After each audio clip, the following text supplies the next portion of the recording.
Évangile de Marc, chapitre 11. Nous commencerons à lire le verset 12 et on s'arrêtera au 17. Le lendemain, quand il sortait de Béthanie avec eux, il eut faim. Il aperçut de loin un figuier couvert de feuillages. Il se dirigea vers cet arbre pour voir s'il trouverait quelques fruits. Quand il se fut approché, il n'y trouva que de feuilles, car ce n'était pas la saison de figues. S'adressant alors au figuier, il lui dit que plus jamais personne ne mange de fruits venant de toi. Et ses disciples l'entendirent. Ils arrivèrent à Jérusalem. Jésus entra dans la cour du temple et se mit à enchasser les marchands qui s'étaient installés dans l'enceinte sacrée, ainsi que leurs clients. Il renversa les comptoirs des changeurs d'argent, ainsi que les chaises des marchands de pigeons. Il ne laissait personne transporter des marchandises dans l'enceinte du temple. Puis, s'adressant à tous, il les enseigna en disant, « N'est-il pas écrit, on appellera ma maison une maison de prière pour tous les peuples? Mais vous en avez fait une caverne de brigands. » Dimanche dernier, ici même, l'Église a célébré ou fêté, comme nous le faisons chaque année, le culte de reconnaissance. Précisément, je me suis interrogé sur la reconnaissance. Par le passé, ce culte ou fête était marqué par une forte présence dans nos paroisses des familles fondées sur une économie dite agricole. Et le mois d'octobre était une date importante. Aujourd'hui, cette tendance est renversée. Nous pourrions se demander pourquoi et en parler. Néanmoins, c'est pas ce que nous ferons ce matin. Selon les fêtes bibliques, celle-ci correspondrait à la fête de prémices, dans laquelle le peuple d'Israël, par ses offrandes des premières récoltes, par ce signe visible, Israël devait reconnaître Dieu comme la priorité. C'est là où je me suis interrogé sur le fait de reconnaître Dieu et faire de lui notre priorité dans notre Église et dans nos vies. Il est clair qu'aujourd'hui encore, nous rendons ce signe visible au moins une fois par an dans nos cultes de reconnaissance ou dans le fait de donner l'offrande dans le secret. Néanmoins, quels sont aujourd'hui les signes visibles que nous avons dans nos communautés et dans notre propre vie? Je crois profondément que la vie communautaire est le signe visible du royaume de Dieu pour aujourd'hui.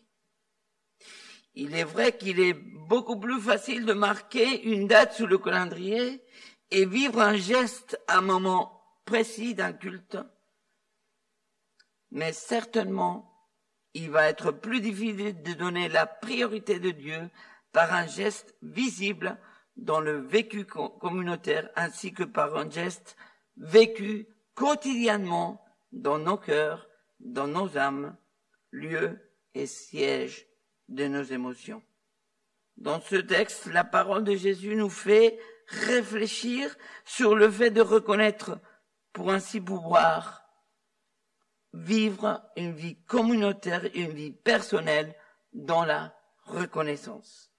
Et nous allons le voir avec deux parties. La première, reconnaître le rôle de l'Église, et la deuxième, reconnaître le rôle du croyant.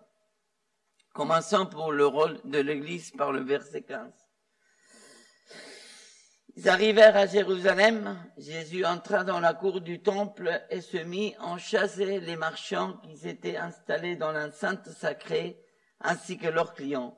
Il renversa les comptoirs des changeurs d'argent, ainsi que les chaises des marchands des pigeons. Le chapitre 11 de l'évangile de Marc nous met face à deux récits de la vie de Jésus qui ne sont pas compréhensibles à premier abord. Ce sont des passages bibliques difficiles, parfois à expliquer, voire des passages qui nous font penser à des réactions qui ne collent pas avec la personne de Jésus. Je parle d'une possible injustice vis-à-vis du figuier qui n'a rien demandé. Et je parle de la colère de Jésus vis-à-vis des marchands dans le temple. Et pourtant, ces textes sont là pour nous interpeller. Je crois aussi que ces textes nous ont été donnés pour nous faire reconnaître qui est Dieu, qui est le Seigneur. Reconnaître quel est notre rôle, ou autrement dit, reconnaître ce que Dieu attend de son Église et de ses enfants aujourd'hui encore, dans une démarche de reconnaissance qui soit visible et permanente, pas seulement à l'intérieur de nos communautés, mais aussi à l'extérieur de celles-ci. C'est ainsi que notre reconnaissance dans l'Église et dans nos vies sera un signe visible du royaume de Dieu pour aujourd'hui. Ces récits nous laissent entrevoir la difficulté qui peut être rencontrée dans ce chemin véritable de reconnaissance. Jésus entra dans la cour du temple et se mit à chasser les marchands qui s'étaient installés dans l'enceinte sacrée ainsi que leurs clients. Pourquoi il fait cela? Quel est le but de ce geste? Quel est le but de son enseignement? Il serait préférable de bien lire le chapitre 11 pour se rendre compte que la démarche de Jésus est bien réfléchie et voir dans le verset 11, une fois qu'il avait fait son entrée triomphale à Jérusalem, le texte nous dit, une fois entré dans Jérusalem, Jésus se rendit au temple et observa attentivement tout ce qui s'est passé. La démarche de Jésus n'est certainement pas impulsive. Jésus se rend au temple pour observer attentivement, nous dit le texte. Est-ce que nous sommes conscients que notre vie communautaire, notre vie d'église, est aussi observée attentivement par la présence de Dieu au milieu de nous et dans nos vies quotidiennes? Parfois, nous avons du mal à comprendre la proximité de Dieu par la présence du Saint-Esprit. Je pense que les interpellations, les exhortations qui se trouvent dans la parole de Dieu sont là pour que nous nous rendions compte de cette proximité. Dieu est là, en nous et au milieu de nous. Nous ne pouvons pas faire comme bon nous semble. Nous ne pouvons pas continuer à vivre une vie communautaire sans reconnaître la manière où Dieu veut agir au milieu de nous. Nous ne pouvons pas faire de notre Église une option parmi d'autres, car le signe visible du royaume de Dieu pour aujourd'hui se voit dans le vécu et l'interaction entre les uns et les autres, dans cette véritable reconnaissance vécue entre nous.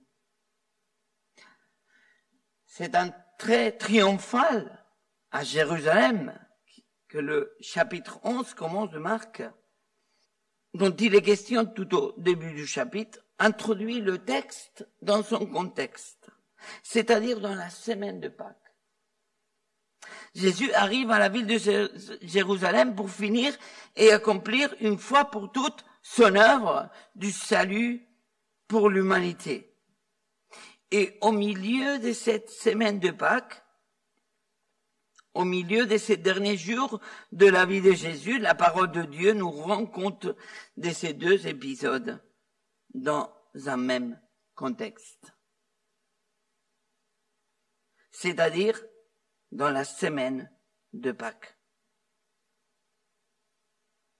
Cela possiblement voudrait nous indiquer que leur but est le même, le temple qui va être incroyablement incarné dans la personne de Jésus.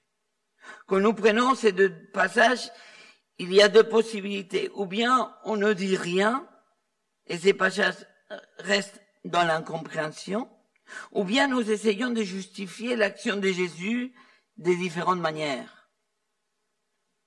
Le contexte dans lequel se trouve nous permet de relire ces deux passages dans la lignée des messages prophétiques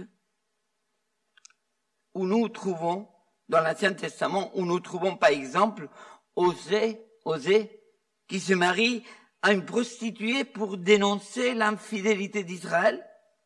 Jérémie casse une cruche pour parler de la chute d'Israël. Ézéchiel mangera un rouleau pour signifier l'importance de la parole de Dieu, et de la même manière, Jésus entrera à Jérusalem sur un ânon, maudira le figuier et chassera les commerçants du temple, pour reconnaître dans sa personne le temple qu'il incarne et perdurera à jamais. Verset 17. Puis, s'adressant à tous, il les enseigna en disant, « N'est-il pas écrit, on appellera ma maison une maison de prière pour tous les peuples? Mais vous en avez fait une repère de brigands. » Jésus se met à enseigner. Le premier objectif de Jésus n'est pas réprimander les actes de ceux qui vendent et ceux qui achètent pour le sacrifice. Il faut se rendre compte que Jérusalem était le centre religieux du peuple d'Israël et qu'il y avait beaucoup de personnes qui venaient de loin à pied et qui ne pouvaient pas transporter avec eux les animaux pour le sacrifice. Donc il faudrait un lieu pour en acheter. Donc le premier objectif de Jésus, c'est pas réprimander ça. Jésus enseigne, il réprimande pas, il donne un enseignement pour ainsi reconnaître la valeur véritable du temple. J'ai mis une photo. Est-ce que ça marche bien. La structure du temple de Jérusalem était érigée sur la théologie de la séparation. Nous trouvons dans ce temple 4 cours distinctes. La première cour ici, la cour dite des païens, où tout le monde pouvait y entrer pour apporter leurs offrandes et des louanges. Mais ici, selon le texte d'aujourd'hui, ils louaient, ils priaient le Seigneur au milieu d'un bruit insupportable et des mauvaises odeurs des animaux. La deuxième cour, ici, la cour dite des femmes, où seulement les Juifs pouvaient entrer. Après, nous trouvons ici, tout petit, sur la photo, une troisième cour dite la cour d'Israël, où seulement les hommes juifs pouvaient entrer. Et finalement, une quatrième cour, là, dite la cour des prêtres, où sont offerts les sacrifices, où il y avait l'accès au lieu très saint, où le grand prêtre pouvait entrer une fois par an. Vous vous rendez compte des séparations qu'il y a? On appellera ma maison une maison de prière pour tous les peuples. Jésus enseigne contre cette théologie de la séparation. Jésus vient à Jérusalem pour incarner ce temple qui n'est pas ancré sur la séparation, mais sur l'unité de lui et le Père. Le plus important, c'est que ce temple sera une maison de prière pour tous les peuples. Est-ce que nous savons reconnaître cela dans notre Église aujourd'hui en tant que communauté d'agents? Le signe visible du royaume de Dieu pour aujourd'hui doit être pour tous les peuples, et pas seulement pour nous et entre nous. Est-ce que nous arrivons à être reconnaissants pour ce temple que nous formons en Christ? Je ne parle pas seulement d'être reconnaissant seulement à la fête de reconnaissance, mais de vivre cette reconnaissance en étant une communauté ouverte pour tous les peuples, pour ceux qui sont autour de nous.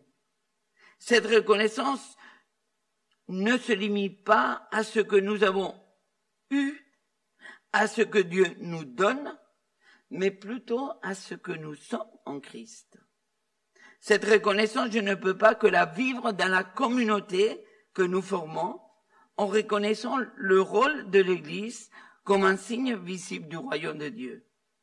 Néanmoins, quel est le rôle là-dedans de chacun dans l'Église? Et nous allons, à notre deuxième point, reconnaître le rôle du croyant. Pour répondre à cette question, il nous faudra croiser ce texte de la purification du temple de Jérusalem, où Jésus va donner son enseignement sur l'enceinte sacrée du temple, nous dit le verset 15, avec un autre texte qui se trouve un peu plus loin dans les épîtres de Paul, 1 Corinthiens 3. Ne savez-vous pas que vous êtes le temple de Dieu et que l'Esprit de Dieu habite en vous? Si quelqu'un détruit son temple, Dieu le détruira, car son temple est saint et vous êtes ce temple.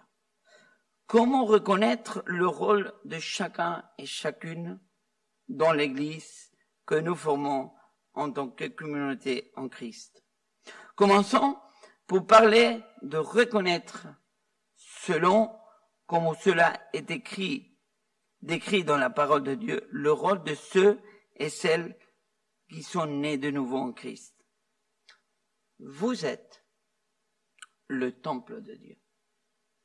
C'est-à-dire un lieu où il y a la présence de Dieu par l'Esprit Saint. Quelque part, en tant que croyants, notre vie est une enceinte sacrée, un lieu saint. Est-ce que nous nous reconnaissons là-dedans? Maintenant, qu'est-ce que nous pouvons faire avec cela? Comment la vie du croyant peut être une source de reconnaissance? Ou peut-être, la grande question à nous poser serait de savoir comment les autres, ceux qui nous entourent, ceux qui n'ont pas donné leur vie à Jésus, nous voient vivre au quotidien. Le verset 17 donne deux possibilités. Puis s'adressant à tous, il les enseignait en disant, n'est-il pas écrit, on appellera ma maison une maison de prière pour tous les peuples, mais vous en avez fait un repère de brigands. Est-ce que nous sommes vus comme une maison de prière pour tous les peuples dans laquelle tous sont appelés à venir pour rencontrer le Seigneur? Est-ce que nous sommes cette maison où la reconnaissance est à la source de cette proximité avec Dieu? Est-ce que nous sommes cette maison dans laquelle il y a un signe visible de reconnaissance, visible du royaume de Dieu pour aujourd'hui? Je ne pose pas toutes ces questions pour nous culpabiliser. Ce sont des questions auxquelles je dois faire face personnellement. Mais si Jésus a dû taper fort pour donner un enseignement afin de reconnaître le temple qu'il était, et que nous sommes chacun et chacune, et que nous formons ensemble ce temple, il nous faut nous poser ces questions. Nous ne pouvons pas nous laisser entraîner par une routine ou par une liturgie d'église, mais nous devons nous confronter directement à la parole de Dieu et la laisser renverser les tables dans nos cœurs, nos pensées et nos âmes. Tout ce qui nous empêcherait d'être une maison de prière pour tous les peuples. Tout ce qui nous empêcherait d'être un signe visible du royaume de Dieu pour aujourd'hui. Mais vous en avez fait un repère de brigands. Coup dur. Un repère de brigands. C'est lieu où le voleur cherchera un abri, un refuge. Comment Jésus pouvait dire cela de ceux et celles qui étaient dans l'enceinte sacrée du temple de Jérusalem?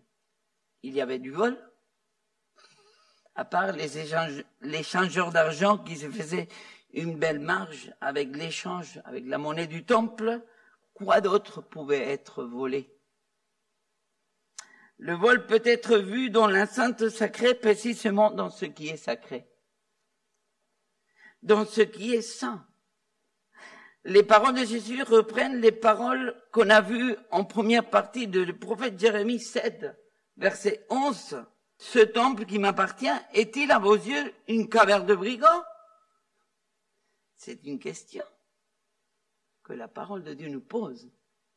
Moi, en tout cas, je vois qu'il est ainsi, l'Éternel le déclare.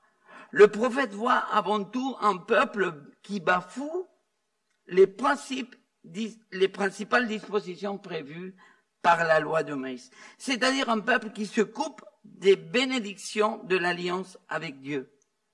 Nous ne sommes pas sous la loi, mais sous la grâce. C'est vrai.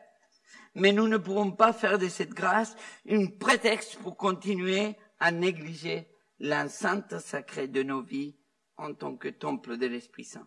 Peut-être que cette mauvaise compréhension de la proximité de Dieu par l'Esprit Saint dans nos vies peut être à l'origine d'une mauvaise compréhension de la grâce. Nous ne pouvons pas faire comme si Jésus était en dehors de nos vies quotidiennes, en dehors de nos actions, en dehors de nos émotions, en dehors de nos pensées. Verset 11. Jésus se rendit au temple et observa attentivement tout ce qui se passait. Malheureusement, même si nous sommes sous la grâce, nous ne pouvons pas continuer à voler ce qui appartient à Dieu, c'est-à-dire notre cœur, notre vie et notre âme. L'apôtre Paul le redira autrement, 1 Corinthiens 6, 19.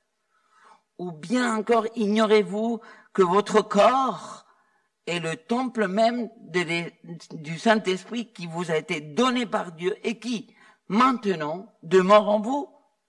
Vous ne vous appartenez donc pas à vous-même.